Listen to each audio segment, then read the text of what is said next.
ನಮಸ್ಕಾರ ಸ್ನೇಹಿತರೆ, ನಮ್ಮ ಚಾನೆಲಿಗೆ ನಿಮಗೆಲ್ಲರಿಗೂ ಸ್ವಾಗತ. ಇಂದು ನಾವು ಚರ್ಚಿಸೋದು ಒಂದು ವಿಶೇಷ ಮತ್ತು ಪ್ರಭಾವಿ ತತ್ವದ ಬಗ್ಗೆ, ಅದೇನೆಂದರೆ ಆಕರ್ಷಣೆಯ ನಿಯಮ. ಈ ನಿಯಮವು ಹೇಳುವುದು ನಾವು ನಮ್ಮ ಚಿಂತನೆಗಳು ಮತ್ತು ನಂಬಿಕೆಗಳ ಮೂಲಕ ನಮ್ಮ ಜೀವನದ ಘಟನೆಗಳು ಮತ್ತು ಪರಿಸ್ಥಿತಿಗಳನ್ನು ನಿಯಂತ್ರಿಸಬಹುದು. ಆದ್ದರಿಂದ ಆಕರ್ಷಣೆಯ ನಿಯಮವು ಏನೆಂದು ಮತ್ತು ಅದನ್ನು ನಮ್ಮ ಜೀವನದಲ್ಲಿ ಹೇಗೆ ಅನುಷ್ಠಾನಿಸಬಹುದು ಎಂಬುದನ್ನು ತಿಳಿಯೋಣ. ಆಕರ್ಷಣೆಯ ನಿಯಮ ಎಂದರೇನು?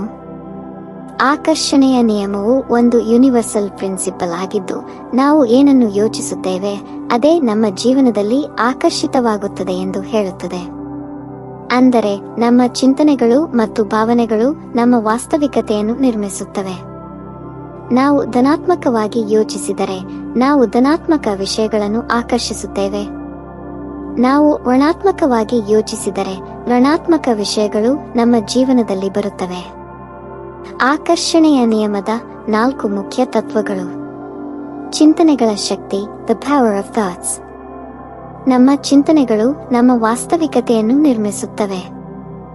ಧನಾತ್ಮಕ ಚಿಂತನೆಗಳಿಂದ ನಾವು ಧನಾತ್ಮಕ ವಿಷಯಗಳನ್ನು ಆಕರ್ಷಿಸುತ್ತೇವೆ. ಜಾಗೃತಿಯು ಮತ್ತು ಗಮನ, ಅವೇರ್ನೆಸ್ ಅಂಡ್ ಫೋಕಸ್. ನಾವು ಏನನ್ನು ಗಮನಿಸುತ್ತೇವೆ ಅದೇ ನಮ್ಮ ಜೀವನದಲ್ಲಿ ಆಗುತ್ತದೆ. ನಿಮ್ಮ ಗುರಿಗಳು ಮತ್ತು ಆಸೆಗಳ ಮೇಲೆ ಗಮನಹರಿಸಿ, ಸಮಸ್ಯೆಗಳ ಮೇಲೆ ಅಲ್ಲ. ಧನ್ಯವಾದ ಮತ್ತು ಕೃತಜ್ಞತೆ, ಗ್ರೇಟಿಟ್ಯೂಡ್ ಅಂಡ್ ಅಪ್ರಿಸಿಯೇಷನ್.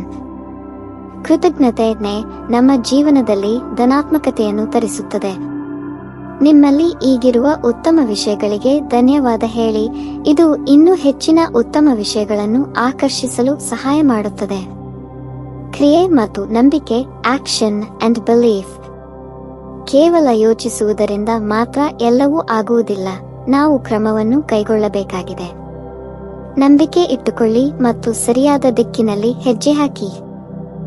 ಆಕರ್ಷಣೆಯ ನಿಯಮವನ್ನು ಹೇಗೆ ಅನುಷ್ಠಾನಿಸಬಹುದು? ಸ್ಪಷ್ಟತೆ, ಕ್ಲಾರಿಟಿ. ಮೊದಲಿಗೆ ನಿಮ್ಮ ಆಸೆಗಳು ಮತ್ತು ಗುರಿಗಳನ್ನು ಸ್ಪಷ್ಟಪಡಿಸಿ. ನಿಮಗೆ ಏನು ಬೇಕು ಎಂಬುದನ್ನು ತಿಳಿದುಕೊಳ್ಳಿ. ಕಲ್ಪನೆ, ವಿಜುವಲೈಸೇಷನ್. ನಿಮ್ಮ ಆಸೆಗಳು ನೆರವೇರುತ್ತಿರುವಂತೆ ಕಲ್ಪಿಸಿ.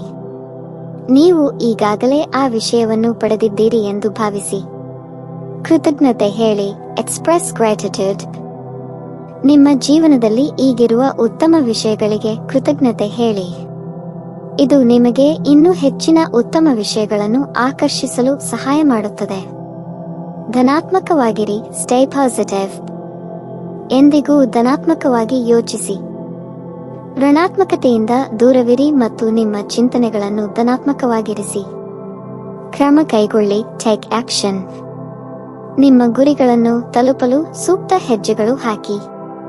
ಕೇವಲ ಯೋಚಿಸುವುದರಿಂದ ಮಾತ್ರ ಕೆಲಸ ಆಗುವುದಿಲ್ಲ, ನೀವು ಶ್ರಮಿಸಬೇಕು. ಹಾಗಾದರೆ ಸ್ನೇಹಿತರೆ, ಇದು ಇಂದಿನ ವಿಡಿಯೋ ಆಕರ್ಷಣೆಯ ನಿಯಮದ ಬಗ್ಗೆ. ನಿಮಗೆ ಈ ಮಾಹಿತಿ ಇಷ್ಟವಾದದೆಂದು ನನಗೆ ಭಾವನೆ ಇದೆ ಮತ್ತು ನೀವು ಇದನ್ನು ನಿಮ್ಮ ಜೀವನದಲ್ಲಿ ಅನುಷ್ಠಾನ ಮಾಡುತ್ತೀರೆಂದು ನಂಬುತ್ತೇನೆ. ನಿಮ್ಮ ಚಿಂತನೆಗಳು ಮತ್ತು ನಂಬಿಕೆಗಳು ನಿಮ್ಮ ಜೀವನದ ದಿಕ್ಕನ್ನು ತೀರ್ಮಾನಿಸುತ್ತವೆ ಎಂಬುದನ್ನು ಯಾದೃಚ್ಛಿಕಗೊಳ್ಳಿ. ಆದ್ದರಿಂದ ಎಂದಿಗೂ ಧನಾತ್ಮಕವಾಗಿ ಯೋಚಿಸಿ ಮತ್ತು ನಿಮ್ಮ ಆಸೆಗಳನ್ನು ವಾಸ್ತವಿಕತೆಯಾಗಿ ರೂಪಿಸಿಕೊಳ್ಳಿ. ನಿಮಗೆ ಈ ವಿಡಿಯೋ ಇಷ್ಟವಾಯಿತೆಂದು ಖಚಿತಪಡಿಸಿಕೊಳ್ಳಿ. ಲೈಕ್ ಮಾಡಿ, ಶೇರ್ ಮಾಡಿ ಮತ್ತು ನಮ್ಮ ಚಾನೆಲ್ಗೆ ಸಬ್ಸ್ಕ್ರೈಬ್ ಮಾಡಿ. ಮತ್ತೊಮ್ಮೆ ನೀವು ಹೊಸ ಮತ್ತು ಆಸಕ್ತಿಕರ ಮಾಹಿತಿಯೊಂದಿಗೆ ಭೇಟಿಯಾಗೋಣ. ಧನ್ಯವಾದಗಳು.